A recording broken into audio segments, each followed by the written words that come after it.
Greetings on this first day of May, and this is the third of our 4 events for the International Catacomb Society, in which we're celebrating our 40th anniversary. 2 years late. We delayed our anniversary celebrations because of COVID. So our society was founded in 1980 by our founder is Estelle Shohet Grant, and we're really glad to, and this is the second of 2 presentations by some of our Shohet scholars. And today we'll hear from Lily Vuong, Ilenia Gradante, and Lindsey Mazurek. And so very happy to have you. I should say, welcome you all. I want to tell you who I am. I'm Robin Jensen. I'm normally in South Bend, Indiana at the University of Notre Dame.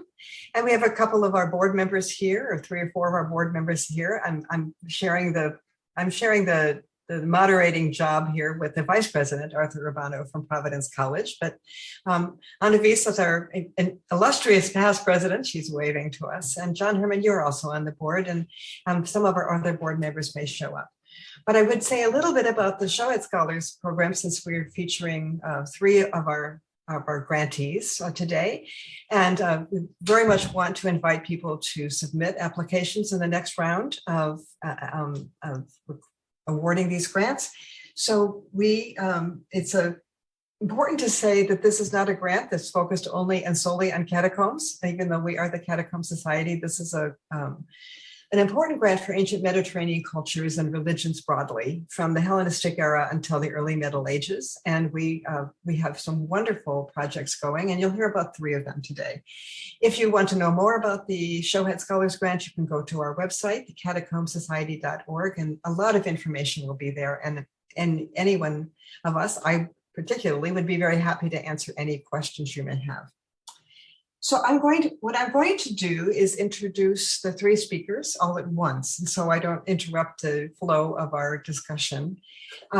Those of you in the audience, if you have questions and would then just put them in the chat at the end of the time the 3 speakers have presented, Arthur and I will take turns moderating the questions and posing them to the speakers.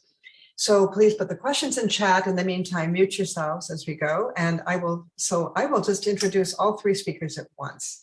And I will apologize a little bit for Professor Lily Vuong, who cannot be here with us today. She's had an emergency medical procedure. And so she's very graciously, and I don't know how she did this, really, honestly, given what she's been going through, but she pre-recorded her presentation for us. So we will start with her presentation, which is the Apocryphal Mary in text, pictorial art, and iconography. Lily Vuong is at the Central Washington University. She's done a lot of work on the Apocryphal Mary. She has 1 book out called Gender and Purity and the Protevangelium of James. It came out in 2013. And she's also just more recently done an introduction and commentary on the Protevangelium of James.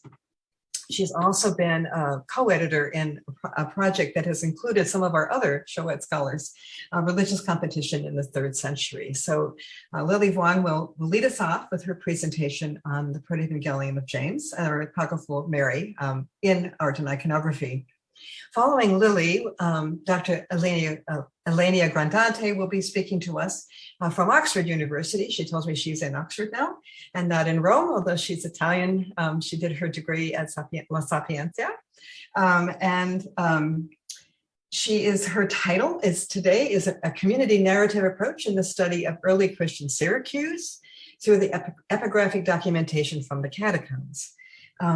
She's recently, I think, published a lot of this work. You've done all this work on the Sicilian bronze stamps or seals, and that's coming out in soon, or maybe imminently, from De Gruyter as part of their multi-part series on Corpus Inscriptionum Latinorum. So congratulations on that publication, Dr. Gradante. And the 3rd speaker is Dr. Lindsey Mazurek from Indiana University. It's normally just down the street from me, but and your title is the Mediterranean Connectivity Initiative, Digital Approaches to Networks, and especially in this case in Roman Ostia. And you co-direct this initiative, the Mediterranean Connectivity Initiative, which is a digital archaeology project, and maybe we'll hear more about that. And you are also just coming out with a new book And it's the title is Isis and a Global Empire, Greek Identity Through Egyptian Religions in Roman Greece, from Cambridge University Press. And you're a PhD from Duke, I believe. So welcome to all three of you. It's wonderful to have you. Before I let you get started, or let Arthur is going to help us with getting Lily's presentation queued up. I just wanted, because I may forget to say this, and some people may drop out, our final presentation of our four is going to be Professor Norbert Zimmerman from the German Archaeological Institute in Rome. And he'll be speaking on June 26th, again on a Sunday at 1 o'clock. And his title is Exploring the Catacombs of Rome, Old and New Research in the Roman Underground. So we will be having that advertised on our website as soon as we can get this advertising going. And so please put that on your calendar, save the date for that one. So that's all for me, I think, for the moment. And I will let Arthur help us with getting Lily's presentation, and then we'll move to Ilenia, and then we're going to move to Lindsey. Thanks so much for being here. Okay, let me just get this pulled up. All right, just making sure everyone can see that.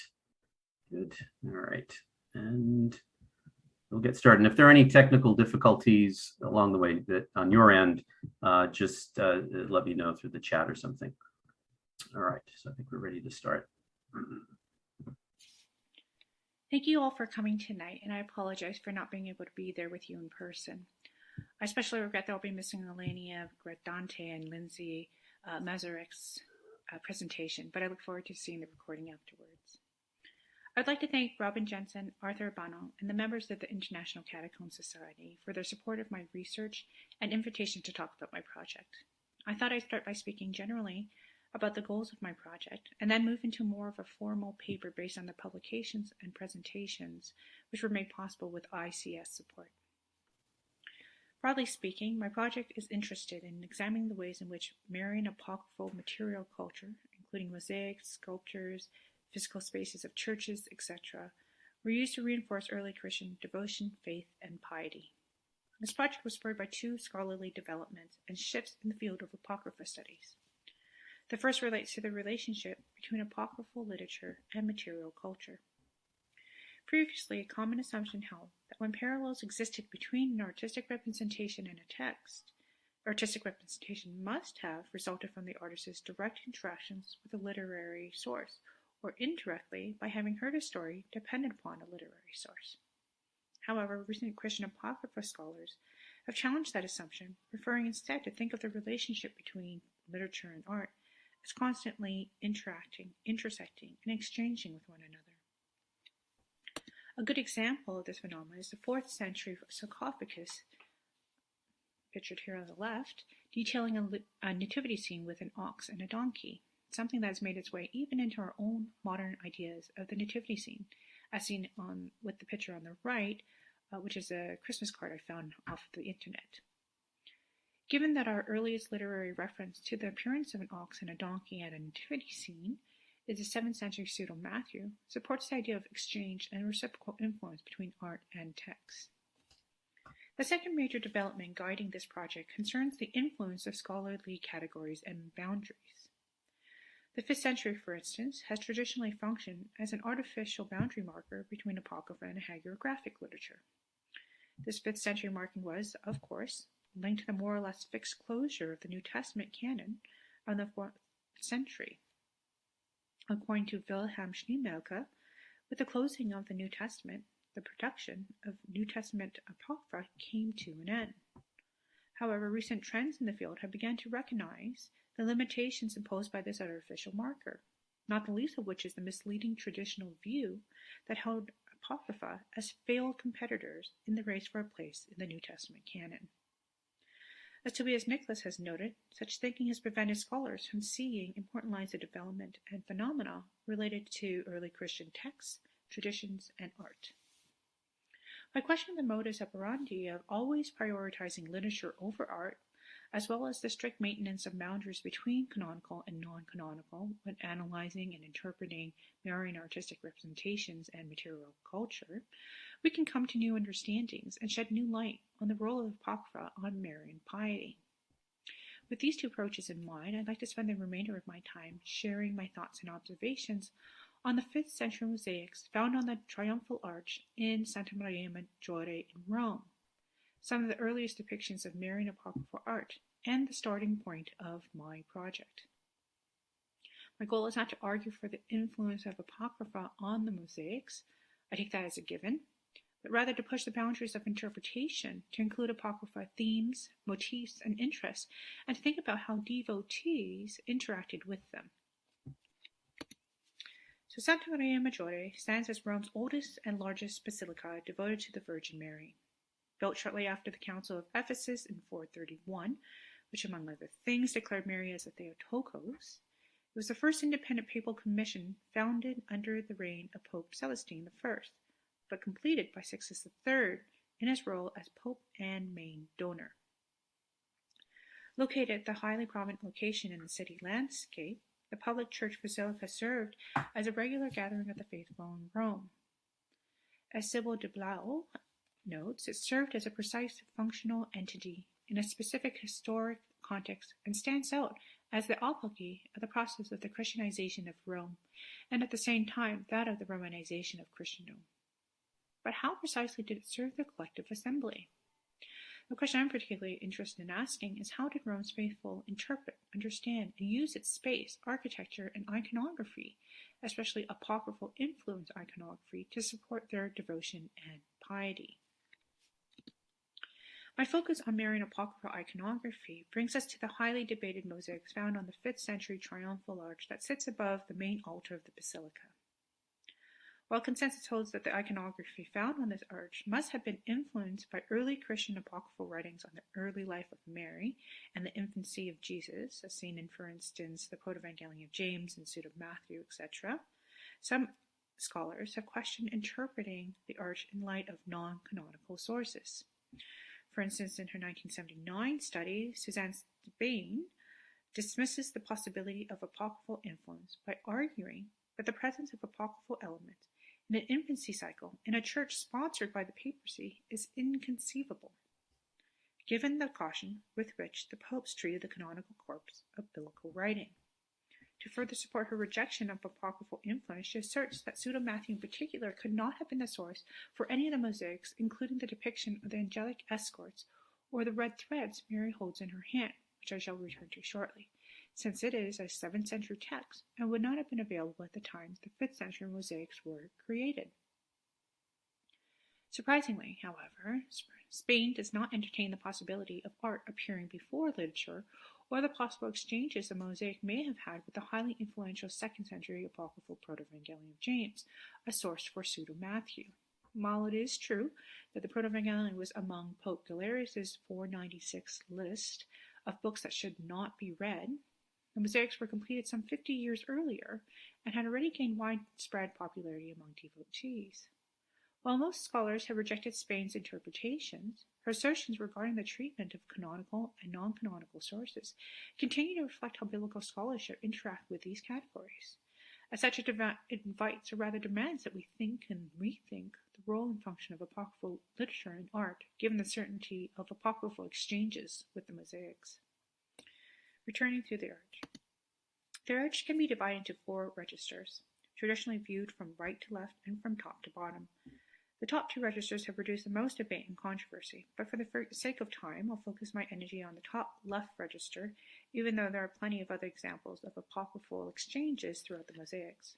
First, I'll describe the scene itself, and then point out the obvious and then not so obvious interactions with the Apocrypha, then comment on the general impact of the arch on devotees. The top left register features a seated woman dressed in a gold tunic, crowned by a pearl-encrusted diadem. In her hand she holds scarlet yarn, pulled from a basket that sits at her feet. Surrounding her are 6 winged angels with halos in white palea. The 2 angels standing behind her on the left stretch out their right hands towards her. The remaining 4 angels appear to the right of the woman, one of whom flies above her head among blue, red, and yellow skies. The standing angel closest to her right stretches out his hand as if addressing her. The last 2 angels standing to the far right look towards a man dressed in a white tunic and a red-yellow mantle with a rod in his left hand. The two angels raise their right hands in the direction of the man, as if speaking, and the man's right hand is lifted with a finger pointing to himself, as if acknowledging the angel's address. The scene is framed by two buildings to the far left and right.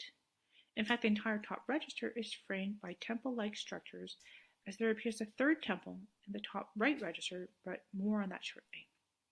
The two structures are similarly designed, rectangular concrete, blocked walls, and brown-yellow pitched roofs. The gates of the temple on the left are closed, while the gates are open in the temple on the right. If we start with the specific references from the Apocrypha, the most obvious exchange is the woman holding a skein of red yarn drawn from a basket at her feet, and the man with the rod in his hand, details first attested by the Protevangelium. However, two additional images that have not received as much attention are the temple-like structures that frame the scene and the six angels that surround Mary, the latter of which neither canonical nor canonical sources attest. If we cease to limit ourselves to the strict patrolling of canonical and non-canonical boundaries, however, other subtler motifs from the Apocrypha can also be detected. For instance, most assume the two temples, one open and the other closed, are the Jerusalem temple, since the third temple sits on the far right of the top right register with a pair of pigeons and doves each, often interpreted as the presentation of Jesus at the temple, seen here on the far right. If we consider some of the major themes and motifs found in the Protevangelium, the presence and the positioning of the two temples makes sense. Although Mary is raised in the Jerusalem temple, she is eventually required to leave because there is concern she might defile the temple, only to return shortly after she is chosen to weave the sacred temple veil. If we are attuned to Mary's weaving of red threads and her positioning and gaze towards the open temple doors and lighted lamp, the temple gates that were once closed to Mary upon her departure are now reopened to her as one of the descendants of David, who is asked to return to the temple to weave the veil. Additionally, Joseph's positioning with his rod before the temple with open gates could also readily be interpreted in light of the narrative details of the Protevangelium, which ascribe the high priest Zechariah entering the temple to pray for guidance on what he should do with Mary. The result is, of course, that Joseph arrives at the temple with a rod in his right hand and is selected as Mary's husband or guardian. But what are the six angels that surround Mary? Although canonical and non-canonical sources attest to only one angel appearing before Mary, the Mosaic artist deliberately chose to include five more than necessary, all of whom appear to heavily guard her. Beat Brent argues that Pseudo-Matthew's description of Mary as the Queen of Virgins, Regina Virginum, fully explains the angelic escorts, and reflects a devotional statement on the part of the faithful who prefer to view the Virgin as a noble woman rather than a modest maid. Thus, the artistic image of the angelic escorts may have served in some way as a source for Pseudo-Matthew and its devotional interest in the Virgin. At the same time, Mary's entourage may also reflect some major thematic concerns in the Protevangelium and its sister documents. Mary's extraordinary purity. From birth through adulthood, Mary's purity is exceptional and as such must be protected and secure at all times. The hyper concern for protection may be artistically reflected in the closed gates of the temple on the left, as Mary herself is a closed, holy vessel while under the watch of the angels and temple priests. The multiple protectors also fit in well when Mary moves from the temple to Joseph's home, placing her purity in jeopardy, thus making the extra angels not only logical, but a necessity for ensuring that Mary's purity remains intact. So what of the faithful? What did they see? What did they understand? If we accept the possibility of reading the monumental arch in the major basilica in light of apocryphal narrative details, but also in terms of themes, motifs, and influence, we can ask, how did these images intersect with the daily lives of devotees? What are the connection between the mosaics that magnify the basilica's splendor and grace and the liturgical space underneath them?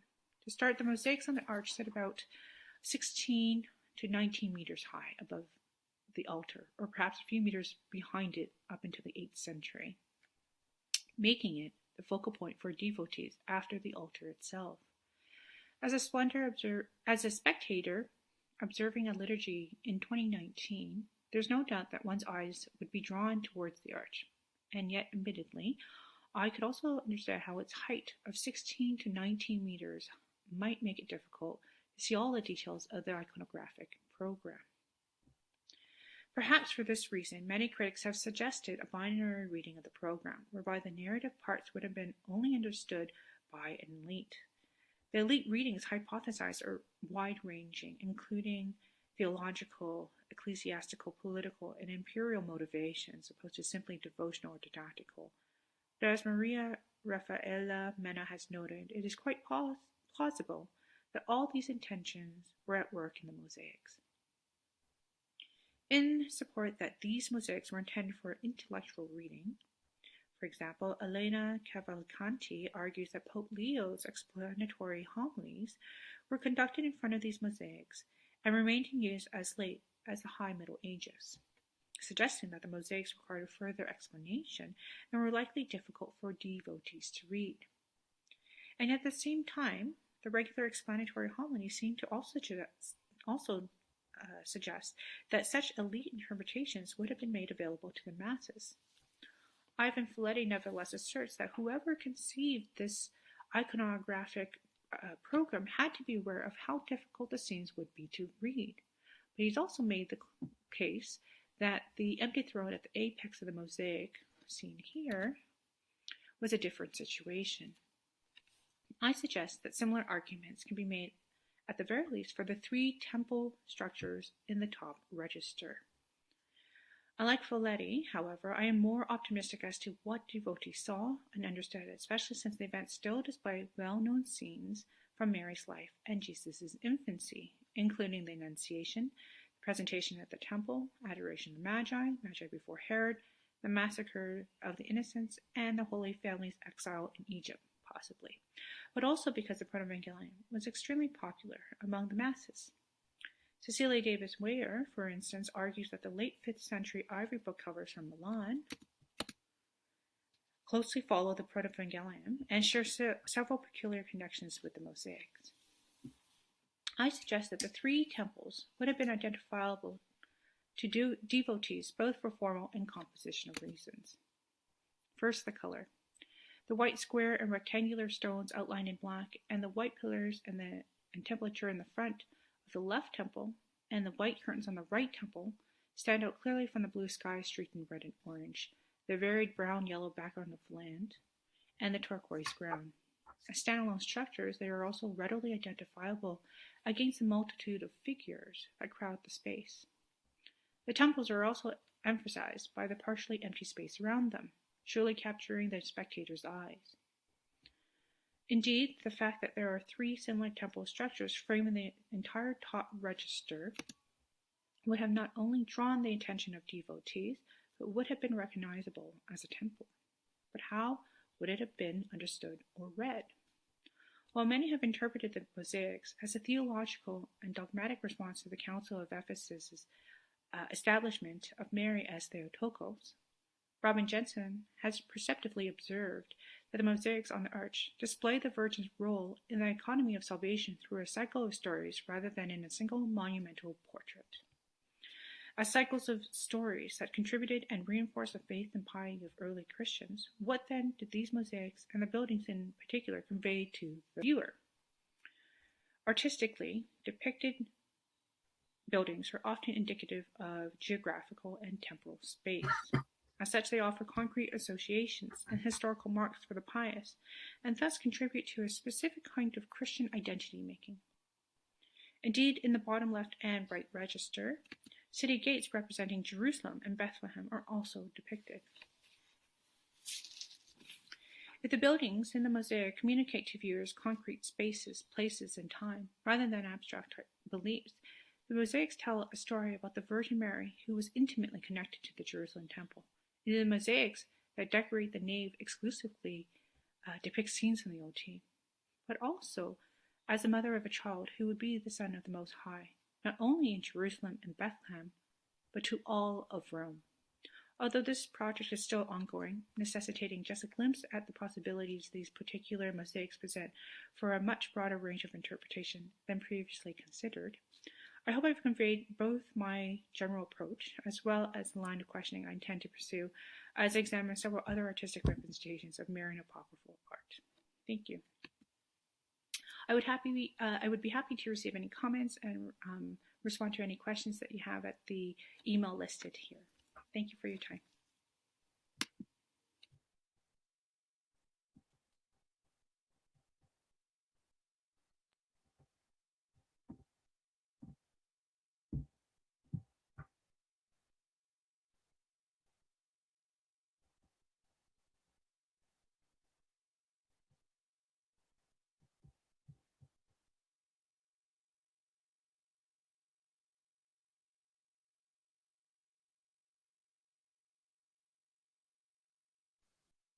Sorry, here we are. So thank you and good afternoon. I would like to thank Robin Jensen and Arthur Urbano and all the people involved in the organization of these two wonderful panels.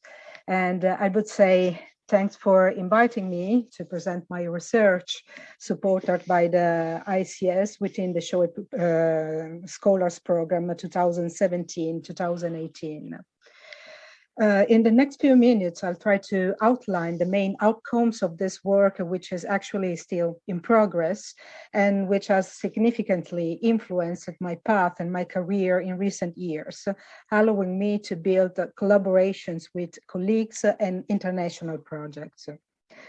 The original title of my Shohet Fellowship was Languages, Formulas and Identities in the Christian Community of Syracuse, the Case of the Catacomb of San Giovanni. And in the background of this study proposal, there was my first approach to the extraordinary and challenging epigraphic documentation from the late antique cemeteries of the city. Extraordinary because after Rome, Syracuse returned the most important and numerically consistent collection of Christian inscriptions, which includes more than 1,200 texts. These texts are an invaluable asset for reconstructing the historical and social anthropological context of the city in the 3rd, 6th century AD, particularly because of the lack of literary sources in this period. Challenging because apart from a few painted inscriptions and graffiti, most of the engraved stone texts are no longer in situ. They have been recovered mainly during the archaeological excavations carried on by the archaeologist Paolo Orsi in the late 19th and early 20th century, and they are now divided between the stores of the Regional Archaeological Museum of Syracuse, named after him, and the local antiquarium of the Pontifical Commission for Sacred Archaeology. Only a limited selection of about 50 inscriptions is nowadays on display at the Paolo Orsi Museum. The accessibility of the remaining material kept in the deposits of the two institutions is very limited, even for scholars. The identification of the inscriptions already published is in fact problematic, since the publications are often devoid of images or drawing and do not report the inventory number, which is essential to physically find the inscription among thousands of artifacts in the museum. Furthermore, in the deposits, there is a considerable number of epigraphic fragments not inventoried and mostly unpublished, which would require a systematic cataloging work. Moreover, the existing documentation is extremely fragmented because since the publication of the Corpus Inscriptionum Latinarum, the volume 10-2 of the CIL, and the Inscriptiones Graecae Siciliae et Italiae, the IG 14th, both in the late 19th century, the epigraphic material has never been completely revised for the publication of a new corpus. In recent years, Syracuse has been included in the ICI project, the Inscriptiones Christianae Italiae, And at the end of the 2015, I was involved as co-author in the preparation of the first volume of this series dedicated to the cemetery of San Giovanni. This project was unfortunately interrupted in 2019 due to the untimely death of the PI, Professor Margherita Sgarlata. The context of the Catacomb of San Giovanni, the catacomb is the largest and most monumental example of communal cemetery from the late antique period in the city. It is characterized by an actual urban plan with a main axis, the Decumanus Maximus, branching out in numerous secondary tunnels. Similarly to all other Syracusan catacombs, elements from pre-existing structures of the classical period, mostly hydraulic, such as branches of aqueduct or cisterns, were exploited and converted in funerary spaces. The prevalent type of entombment used is the arcosolium, which can have monumental and branched forms containing more than 20 burials. This catacomb served a vast and mixed population, which evidently no longer needed to conceal its creed. The grandeur of this architecture may be conceivable only in the tolerant climate ensuing the peace of the church in 313 AD. Although it doesn't house any specially worshipped tomb and its original appellation is still unknown, the catacomb took its current name from the dedication of the nearby Norman church, the San Giovanni Church. It was most likely the chosen graveyard of the local aristocracy, as confirmed by the monumental architecture which characterizes some of the cemeteries areas intended as private spaces for family funerary cult. Particularly significant are the so-called rotundas, large circular rooms covered by a dome, sometimes created from earlier Greek cisterns. One of these rotundas returned the great marble sarcophagus of Adelphia, a Roman matron of senatorial rank.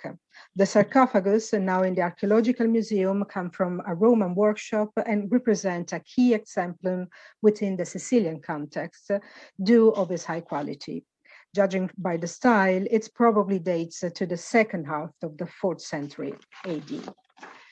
The cemetery stands out also for the richness of the epigraphic apparatus, which includes more than 800 inscriptions, almost 70% of the Christian inscriptions from the city.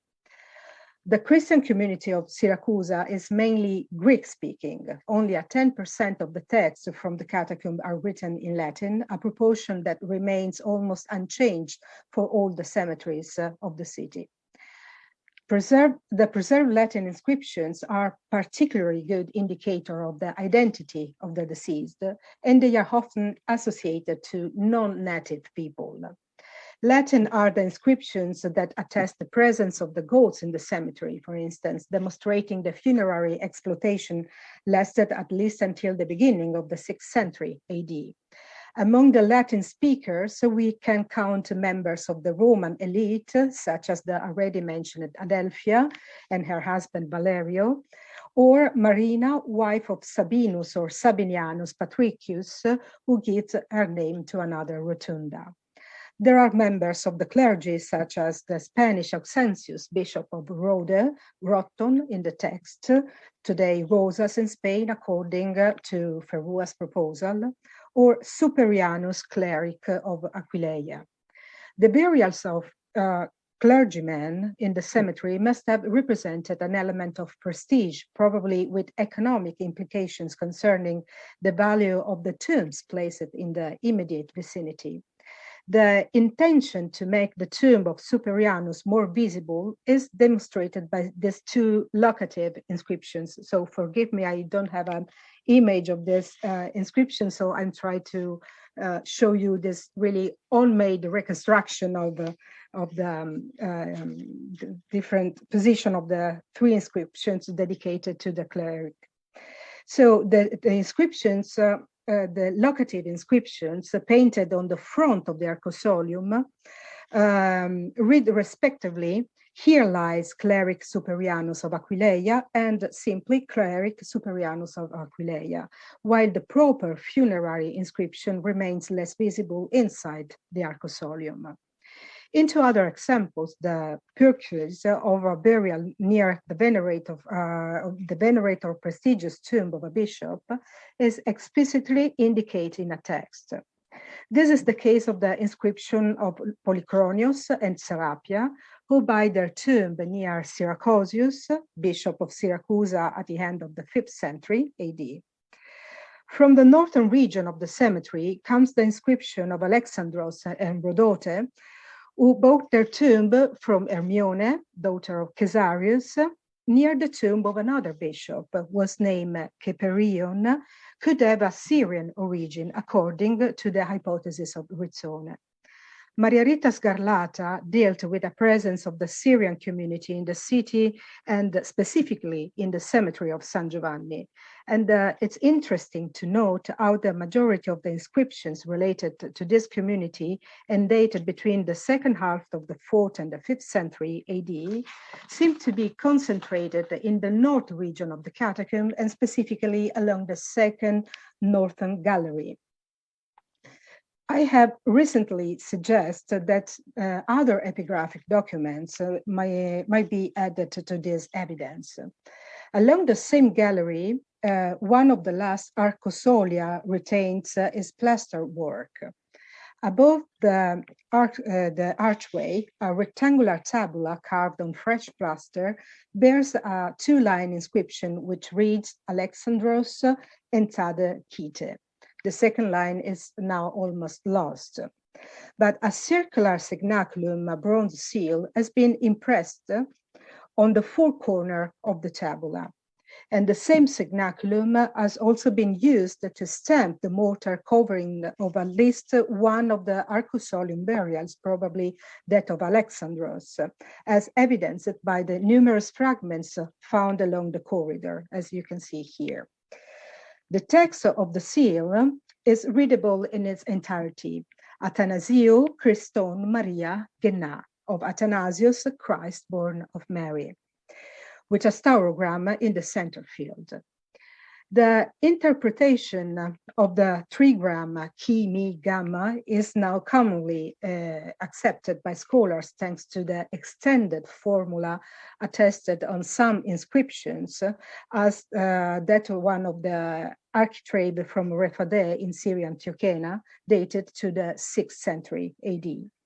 The formula probably originates from the Syrian region and in the abbreviate form is predominantly attested on seals, containers, tiles, where the prophylactic and apothropaic value seems to prevail.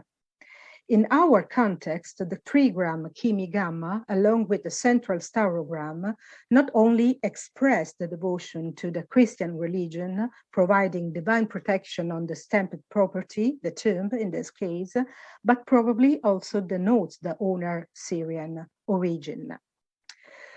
Obviously, I could spend hours telling the individual stories of this community, but in the last minutes of this presentation, I would like to highlight the digital component of my research. So when I presented my proposal in 2017, my aim was to try to take a step forward from what was my experience at the time by working on a traditional print edition of epigraphic material, exploring the possibilities offered by digital epigraphy and 3D imaging in the studies of Sicilian catacombs. Concurrently, major projects were underway at that time, and they are still ongoing actually, to apply advanced imaging techniques to the Sicilian cultural heritage and to establish an open access epigraphic digital corpus of ancient Sicily. Therefore, my goal was to collaborate with both proponing a digital edition of selected inscriptions from the San Giovanni Catacomb to make documents and related data freely accessible online, both to scholars and general public. The CIBAS activities, the Center of Virtualization and Applied Spatial Technologies, coordinated in Sicily by Professor Davide Tanasi of the University of South Florida, my co-applicant in this project, and a well-known scholar at the ICS for having participated in the Shohet program.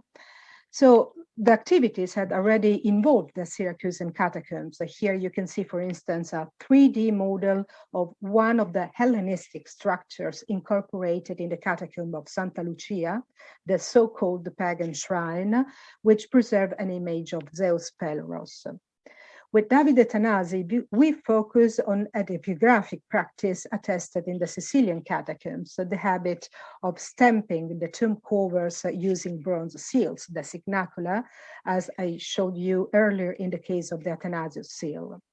To date, this practice has only been attested in Syracuse in Sicily, but there are significant comparisons to be made with the Christian and Jewish catacombs of Rome.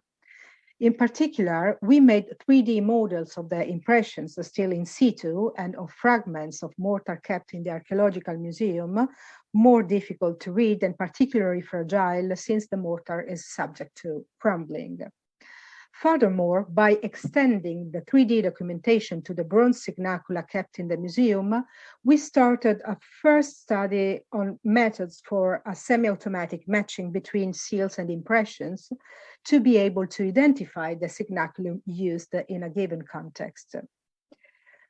Concerning the edition of the digital edition of the epigraphic material, the iSicily project, hosted and funded by the University of Oxford and directed by Professor Jonathan Prague, aimed at providing a complete and freely accessible digital edition of the epigraphic documents of ancient Sicily, covering a chronological span of over 14 centuries and including text written on different materials and in various languages attested on the island. Since January 2017, the project has been accessible online, and to date it counts a corpus of over 4,500 texts. It is important to point out that this is not a database, but a corpus of individual editions encoded directly in Epidoc, an encoding system which applies the TI standards and XML standard for representation of text in digital form, which embraces not only the transcription and editorial treatment of text themselves, but also the history and materiality of the inscribed object and the incorporation of image data.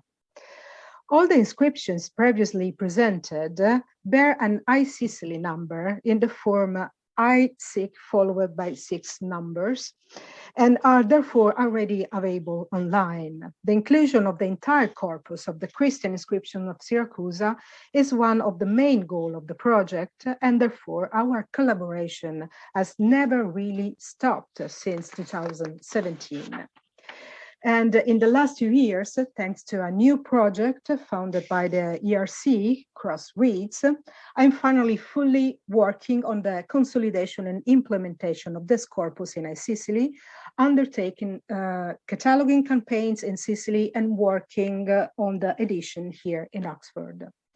But the Crossreads project is not only aimed to the consolidation of the epigraphic corpus. 3 new sub-projects have also been developed concerning the linguistic, paleographic, and petrographic analysis of the inscriptions of ancient Sicily for a multidisciplinary approach aimed at a deeper knowledge of the epigraphic heritage of the island. In particular, the application of non-invasive methods for the acquisition of chemical data of stone support to identify the lithotypes and pigments used will open a new path in understanding the materiality and epigraphic production of the Syracuse catacombs, characterized by a widespread reuse of plaques and fragments of architectural elements in stone and white or colored marbles. This data will allow, for instance, to better understand the availability of material and economic resources of this community in the general framework of the socio-economic dynamics of the late antique city. So to conclude, I would say that among the next goal, personal and of this project is also the ambition to develop, through collaborations with other projects devoted to the 3D documentation of the monuments, combined editions of catacomb and epigraphic apparatus, but ideally also iconographic and architectural, in a 3D environment to undertake a careful reading of all epigraphic documents in all aspects of their material context. In this way, it would be possible to recontextualize the documents and to understand both the inscriptions and the space in new ways, visualizing these original settings in all their fascinating complexity. Thank you for your attention. And now, Lindsey, please.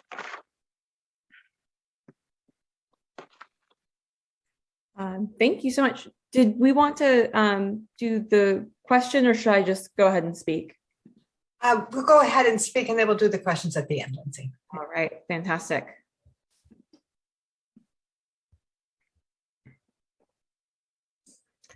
All right, well, thank you everyone for coming today and sharing your Sunday with us.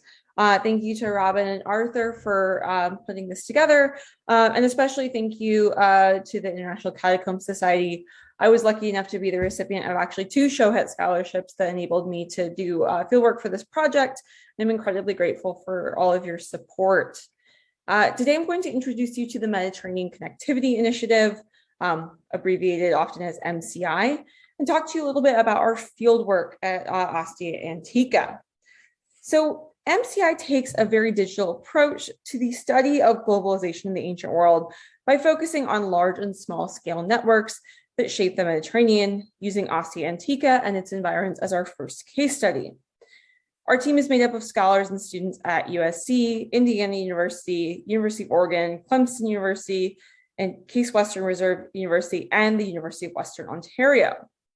Much of our work involves exploring how inscriptions can be mined for data on the networks of people, institutions, and things that connect Ostia and Ostians to their world.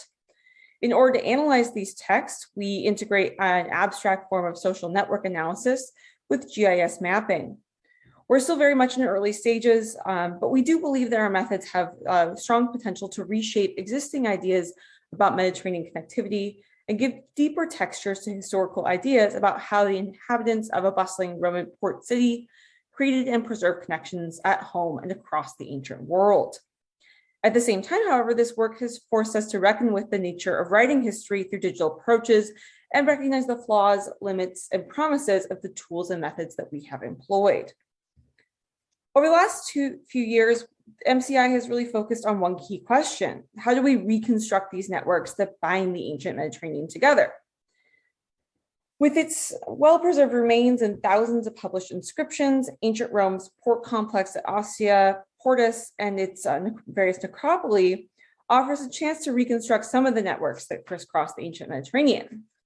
However, the ravages of time leave us with many lacunae in our data. How might digital tools help us grasp the deeper, often invisible dimensionality of ancient social worlds? How can we consider the ways in which different social ties connected and oriented people in local context? How do these local ties then help people locate themselves in regional and Mediterranean-wide social networks? So traditional work on epigraphic materials can allow us to visualize certain kinds of networks from inscriptions, as in the case of the sarcophagus of a man named Junius Euhodus and his wife Matilia Acte, made during the 160 CE and now in the Vatican Museum. With just a very cursory reading, this epitaph can be embedded in several overlapping networks at Ostia. You can see its implications for religious, professional, familial, economic, and artistic, among many others that we really cannot trace any longer. By building a massive database of individuals mentioned in Ostia's inscriptions, MCI hopes to flesh out these connections, to visualize the complex and rhizomatic networks that we can't traditionally see through normal forms of analysis. Our ultimate goal then is to consider how things like tertiary aspects of connectivity inform relationships in Ostia and the Mediterranean world. Often weak ties several degrees removed can make the difference in whether certain actions can occur or whether a network might or might not be activated. Though we are still only partway through entering all of the published inscriptions into our database, you can see here the beginnings of how we might be able to expand the map of direct and indirect connections in order to offer a fuller picture of the social networks available to someone like you, Shohet.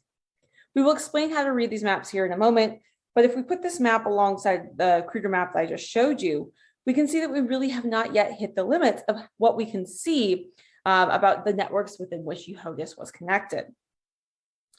Our goal with MCI is to build dynamic network maps that see what kind of social work individuals and groups performed in order to create and maintain connectivity over time and space. To think about questions like, how do people form groups? Where do they advertise those group memberships? And when do these kinds of labels become relevant? To do so, we rely on the published inscriptional record of Ostia, though we do hope eventually that unpublished inscription and graffiti can eventually be added to the database, along with other information on sculpture, pottery, and building materials. Because we do rely so heavily on inscriptions, there are several literal and figural lacunae in an epigraphic dataset.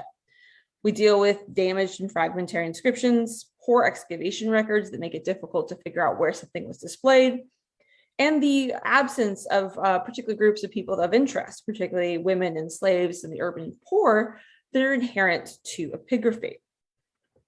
Thus far, we've collected a corpus of about 6,500 published Latin and Greek inscriptions and have begun coding them into a CSV database. The first 18 months of the project focused on a pilot study based around inscriptions related to the cults of Cybele, Mithras, and the Egyptian gods found at Ostia and Portus. We have since expanded our data to include funerary and honorific inscriptions at key sites within Ostia.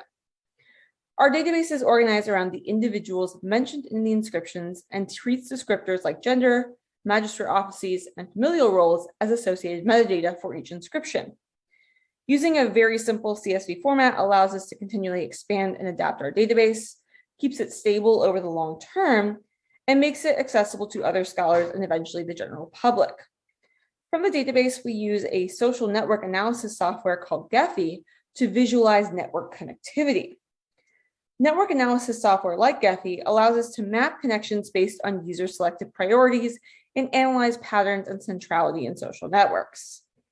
For us, Gephi provides the ability to map gods and worshipers in their networks flatly, producing network maps that can be adjusted to highlight the researcher's category of interest.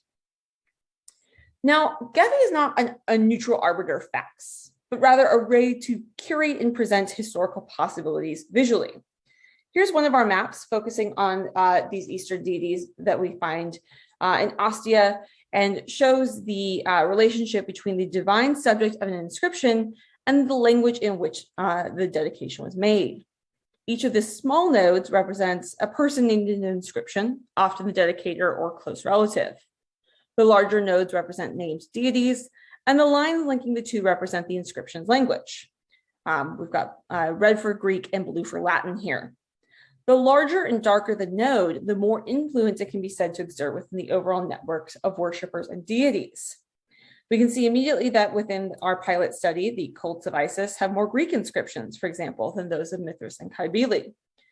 Further, it's interesting to note that the individuals involved in the Mithras cults are not connected by shared deities or devotees to other cults, where while there is some overlap between the Cybele and Egyptian gods, notably mediated by the cults of Vulcan and Mater Deum. This visualization might also suggest the possibility that some of these cult groups might be segregated by language or place of origin, given the differences in language used. By symbolizing these nodes according to their eigenvector centrality, which is a mathematical metric of how well-connected any given node is to other well-connected nodes, we can dynamically map the deities, individuals, and possible communities that command the most influence in the networks of Ostians who venerate Egyptian deities. As our database grows, the network maps we produce have become more textured and detailed. So in this map, we have again rendered people and gods as nodes and the language of the inscription at the edge. Again, we've got red for Greek and blue for Latin. The edges here are now weighted by degree. So thicker lines indicate that the same individual is creating more than one inscription, usually to the same deity. This image shows a more comprehensive diagram of the multiple smaller divinities that earn mention and the overlap between them, as well as the predominance of funerary inscriptions, or those that would mention the Dies Manibus. Here we can see that our clusters are rather less well defined. The Greek-speaking Egyptian devotee cluster is still visible up towards that top left. But we also see a new cluster of Latin funerary inscriptions that invoke the Dies Manibus, taking up most of the space. Interestingly, we can detect interactions between the cult of Mater Deum and funerary deities here. Because our database is still in early phase of development and contains a large concentration of funerary inscriptions, this connection may not ultimately be significant, but it can guide us as we continue our inquiries. We can also look at the same data by putting worshipers at the center and highlighting how individuals were connected to each other rather than to particular deities. This map here transforms the divinities mentioned into the edges or the lines between the nodes. So we're connecting here Ostians who worship the same divinity together. Here we can see two major clusters in our data set. The upper portion largely clusters around occultic office holders and the cults of Mithras and Cybele, while the bottom cluster is largely made up of Isiac devotees. The nodes in the top half have higher eigenvector centrality, which means that they are, again, more strongly connected to strongly connected nodes, while people in the lower clusters tend to be connected to fewer nodes.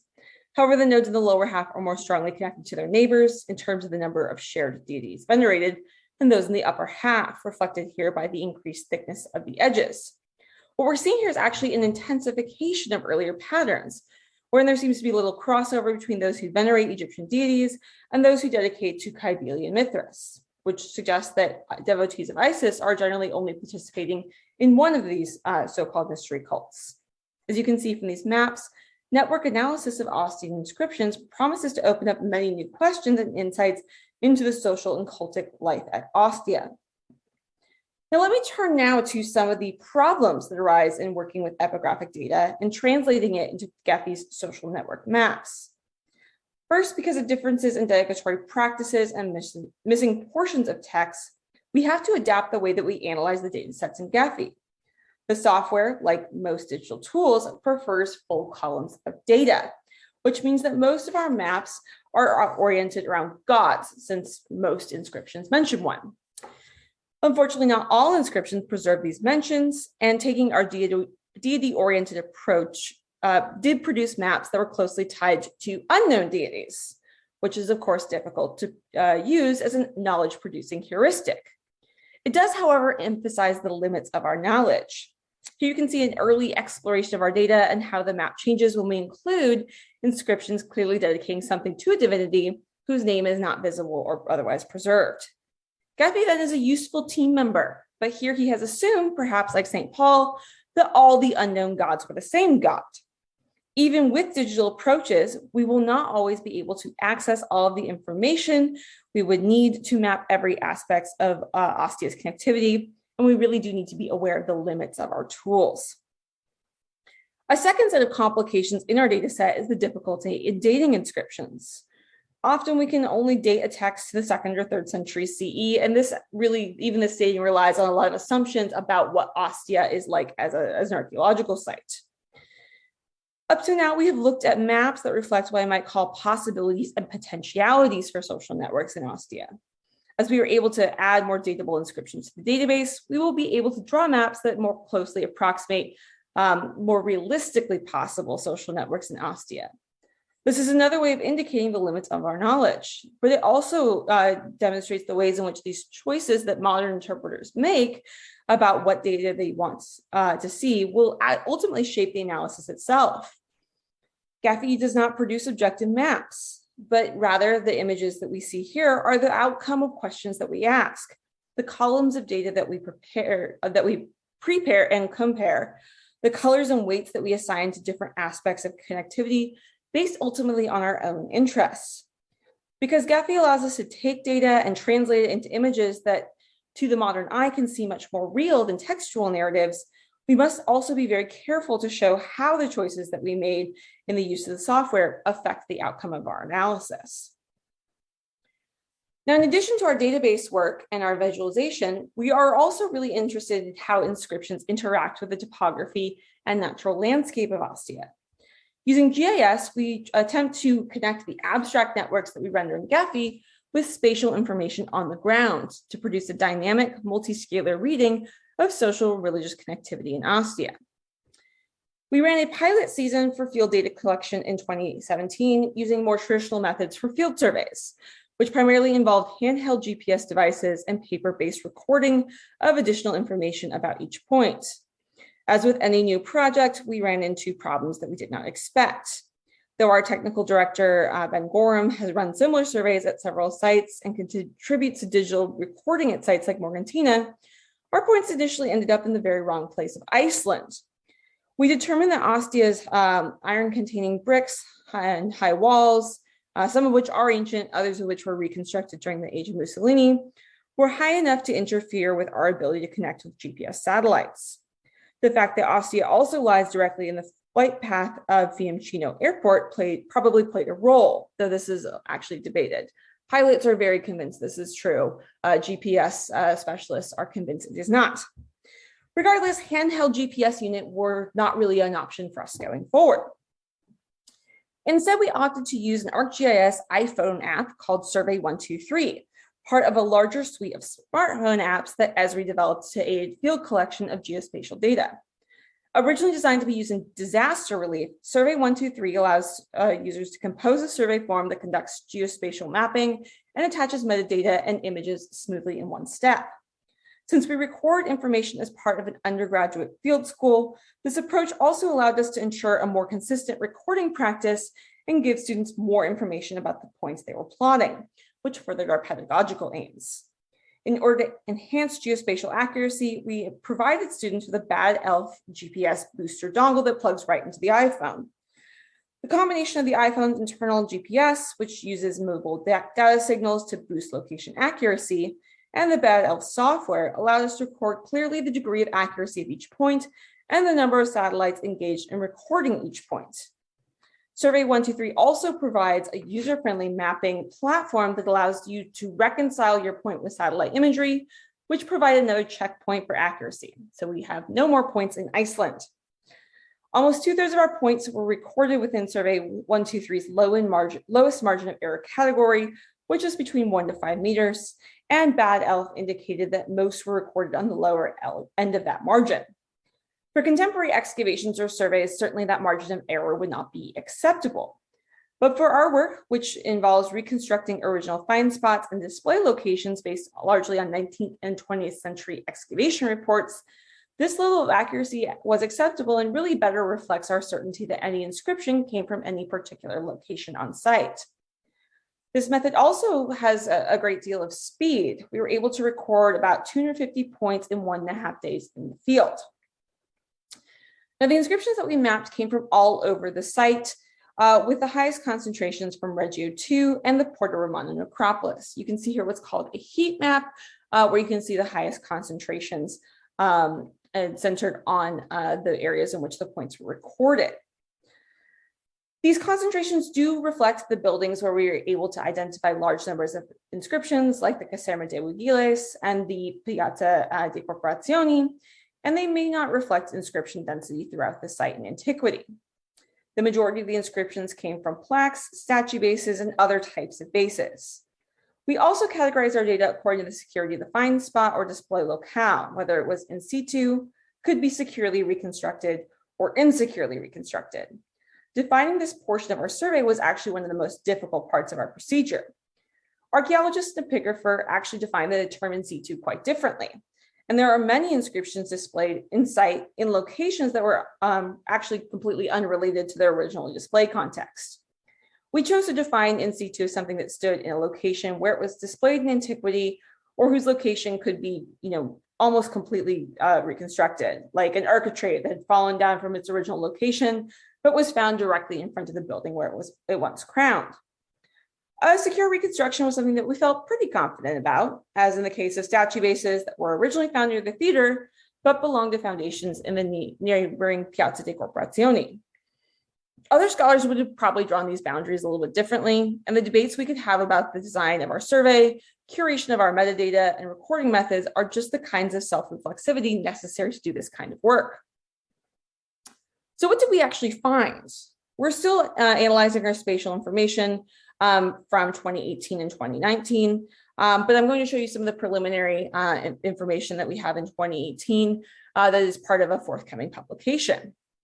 Here's a heat map of points that we plotted in the Porta Romana necropolis. The darker areas are places where critical mass of inscriptions is closest to a road, which we take as an indicator of a tomb's engagement with passers-by. Remarkably, the densest cluster appears not along Ostia's main road towards Rome, the Via Ostiense, but on the smaller Via dei Sepolcri. If we look at the data here from a chronological perspective, as you can kind of see in this map, we had to take the color out for publication, but here the darker dots are later and the lighter dots are earlier. If we look at this data, we can see that there's a reorientation of tomb group B, which is this group down here towards the Via dei Sepolcri, and away from the Republican era Via Ostiense. This area was filled in with tombs sometime during the Julio-Claudian period, potentially a little bit later, even during the reigns of Nerva and Trajan. The tombs located to the south of the Via dei Sepolcri, which mostly date to the 3rd and 4th centuries CE, respond in kind, indicating a growing necropolis to the south in later periods. Even here, we have to be very cautious with dates. Most of these tombs are dated quite generally, and to produce this image, we had to select midpoints of date ranges like 3rd through 4th century CE in order to visualize the area's chronology in a comprehensible way. Given all of these critiques, we're still quite optimistic that digital methods have the potential to unlock new forms of social history. I want to conclude with a test case that we ran with data from our 2017 field season.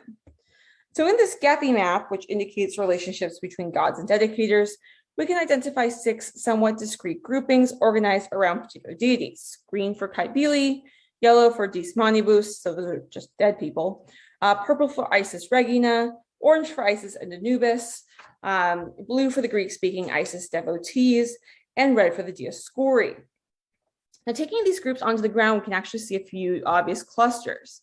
So it's perhaps not surprising that half of our inscriptions from the area of the Campus of the Magna Mater are focused on Cybele. And then up here, we have Isis Regina getting more than half the dedications in the Serapeum. There are some more surprising groupings. For example, we found quite a few Isis and Anubis dedicators also dedicating in the Campus of the Magna Mater. But this forces us to reconsider the relationships between those two cults. Some of the clusters that we identified in the Gethy map do not yet appear on our GIS map. And as we continue our fieldwork over the next few years, we hope that we'll be able to expand our analysis further. But it's worth pausing here to reflect on how exciting the pairing of Gethy and GIS is, since it has the potential to allow us to stretch social network maps over geographic space and at various scales from the local to the global. Of course, this approach requires constant self-critique. We expect that there will be conflict between our abstracted networks and our GIS mapping, as well as debates about the dating of inscriptions and the relationship between our maps and the work of other archaeologists. We're able to complete further field seasons 2018 and 2019, and we put together a public-facing digital project focused on connectivity in the Piazza dei Corporazioni in the cooperation with the Geography Department at the University of Oregon in 2020. Unfortunately, since then, the pandemic has forced us to pause this project, and we're currently exploring options for reviving our fieldwork and expanding into other regions to give the project a more global scale. We're really just beginning to think about how we can use Gethy here, how we can visualize relationships between objects and people, how we can pose new questions about the ways that objects themselves actually perform social work. Through our big data approach, social network analysis with Gethy, and continued GIS survey of Ostia and other sites, MCI hopes to build out these Mediterranean networks to visualize the complex networks that we can't see through traditional forms of humanistic analysis. This kind of approach, if it adopted at other sites of the Mediterranean, could also open up the possibility of reconstructing the lived shape of the Mediterranean writ large, to think more broadly about the work that went into forging connections across the landscape and the ways that networks came together and fell apart to make all of that happen. Thank you.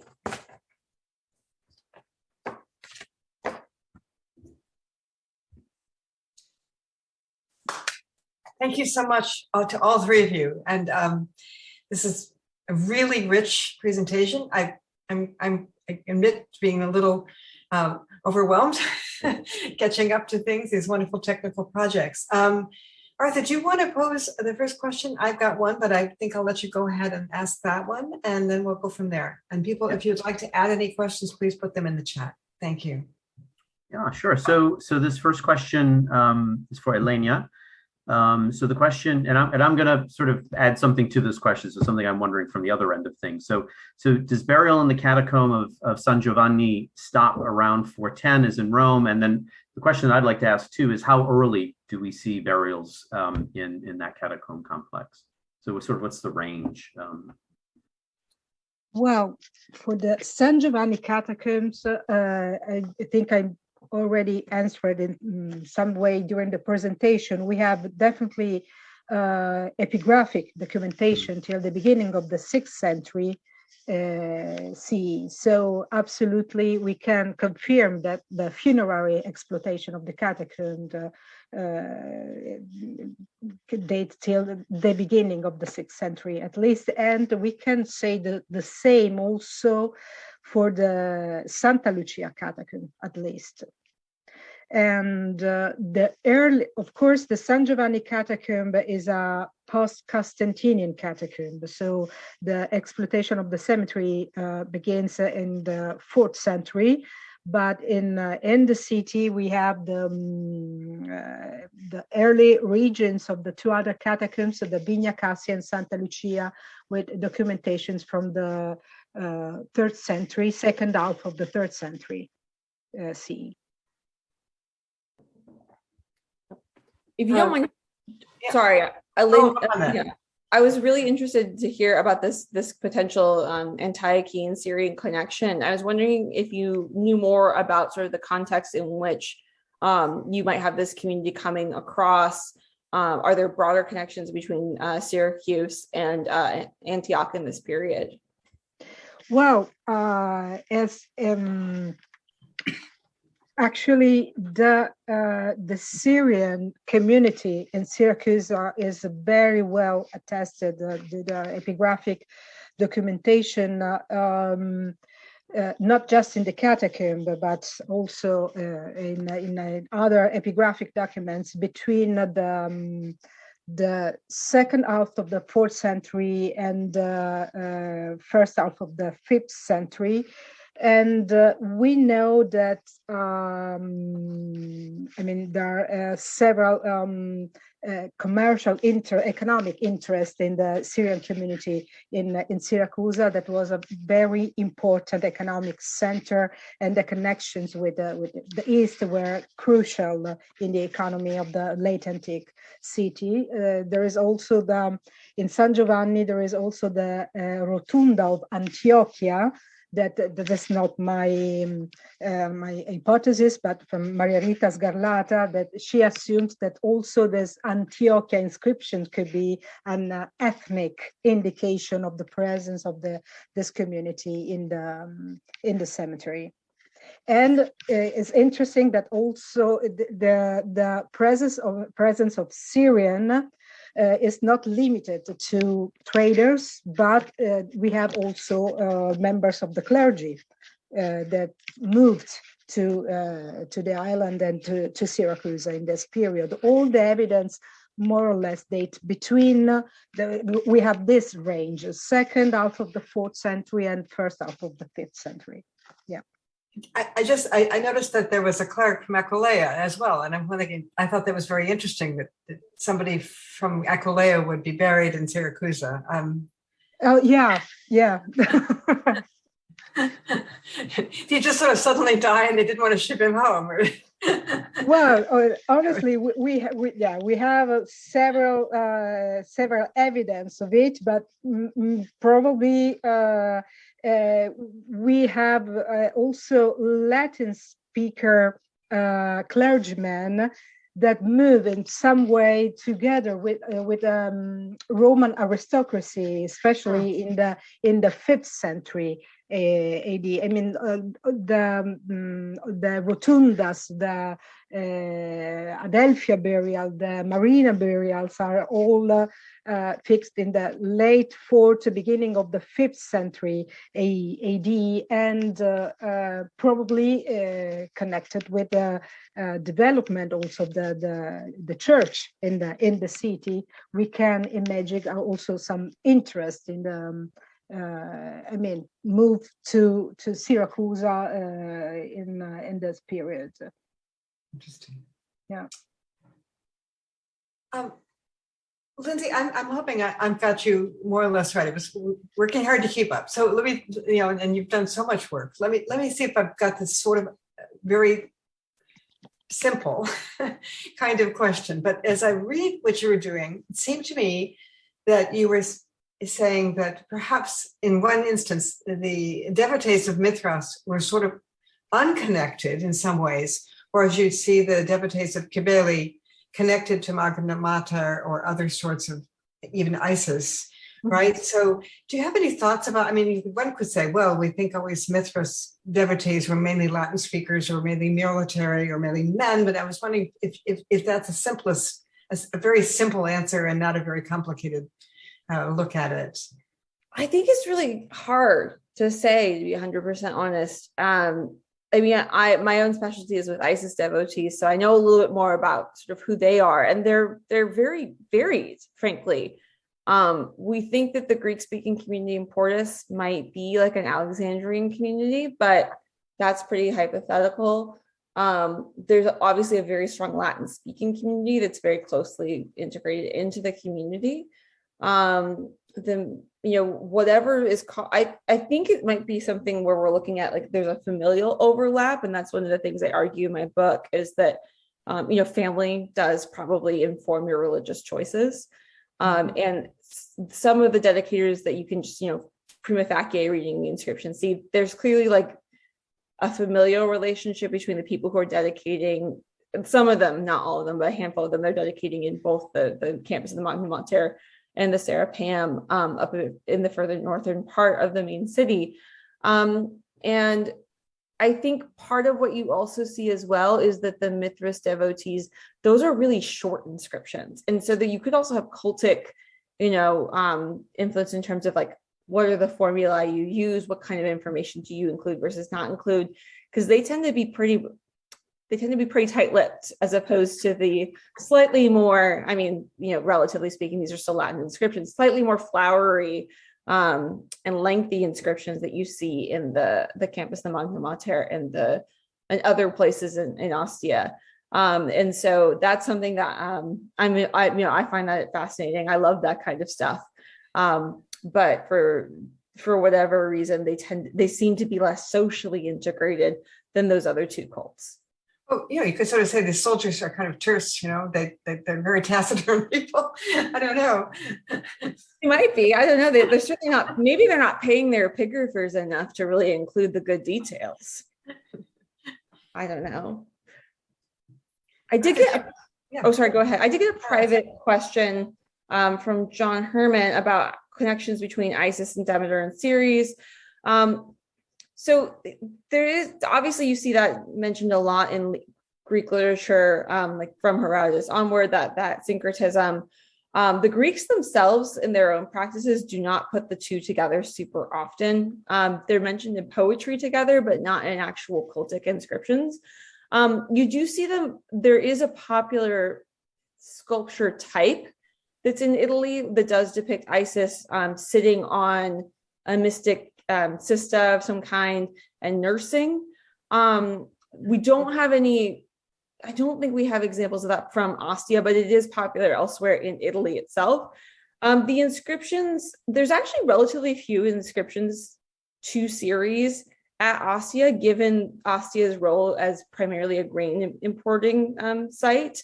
I don't know why. The majority of them do come from the piazza of the corporations, and they are tied to a group of portrait sculptures who that are depict various curators of the Annoni, so the actual officials who were in charge of the grain importing process that is a pretty high-level imperial official stationed in Ostia. And then there's a ton of debate about what there's a temple inside the Piazza of the Corporations, who that temple is dedicated to. The original interpretation was that was a temple of Ceres. It's now been reinterpreted as a temple to the imperial cult, which may have had, I wouldn't be surprised if there were a statue of Ceres in there. But that doesn't seem to be directly tied to it. I would have thought I was expecting a lot more Ceres love in the Ostia inscriptions than I got.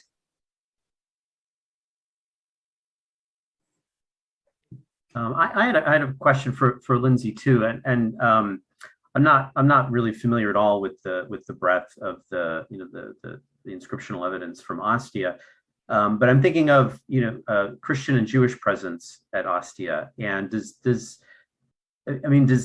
there any epigraphic evidence that would be useful to you or to the project in that regard? Because it'd be interesting to see the kinds of networks that might exist between Christians and Jews and other devotees of these different groups. I think that would really shed a lot of light on those kinds of interactions, because there's a tendency to assume that they stay apart from one another, and maybe they do, but it's likely that they didn't.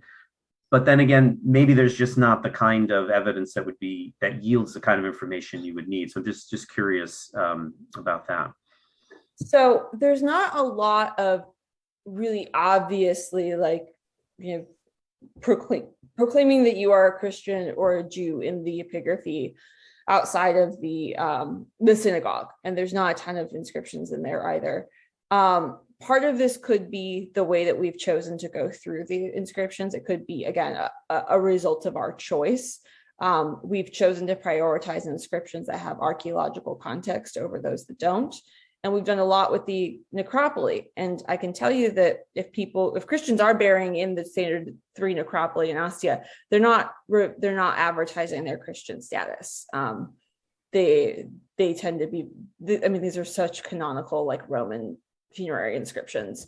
And there's a really great German monograph by Michael Heinzelmann, who's done a lot of great groundwork for us, so we don't have to do as much of the difficulty of wading through. But they're not burying there. They might have and part of this is, of course, too, there's a giant freeway that runs directly south of Ostia and is probably covering over a big chunk of at least one of the necropoli. With the Isla Sacra cemetery, I think this actually happens pretty early. I think this happens in the 19th century. They sell a big chunk of the archaeological site to a stable that is still there. So half of the cemetery is not accessible because it's literally underneath this stable where children go to have riding lessons now. So that was a fun little exploration for us, and we very much creeped out some Italian parents who were just trying to take their kids to riding lessons. I apologize to those people. They were just having a nice Saturday. We were wandering around and trying to figure out they can't have possibly done this, but they did sell it to what is an incredibly long-lived stable. And the Porta Normana is also similarly, that's the biggest and the longest one. They've really only excavated along those 2 roads, and I would be shocked if there wasn't more to the north and south. So there is, when you read Eric Rebiard's work, he talks a lot about sort of cemetery grouping. And so if there is a grouping of Christian graves, for example, at Ostia, like he would expect, it could easily be in a context that we just don't have access to or hasn't been excavated. And then definitely, as you probably know, the synagogue is in the middle of a field now, and it's an expensive field that they're not going to buy. So I doubt that I wouldn't be surprised to find out that there's a Jewish necropolis somewhere.